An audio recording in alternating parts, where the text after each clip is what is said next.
में होके मोर बलमुआ कर देला दुर्घटना हो। अरे हम समझाई तो गरम होके, हम समझाई तो गरम होके बात करेला घमंड में।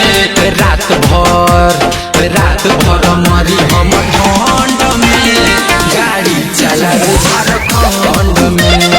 रात भर मरी हम ठंड में, गाड़ी चलावे झारखंड में।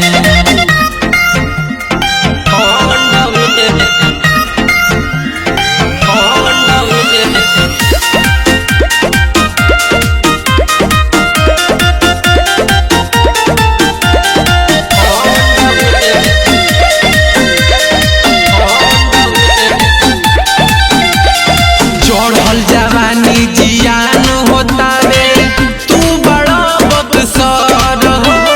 बलिया में जई हत ले आई हो, पवन राजा के संग हो।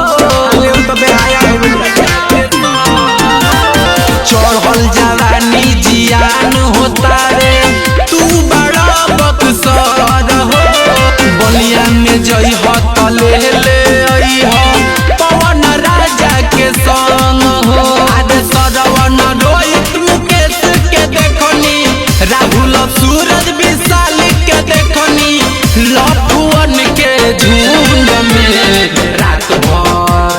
रात भर मरी हम ठंड में, गाड़ी चलाए झारखंड में।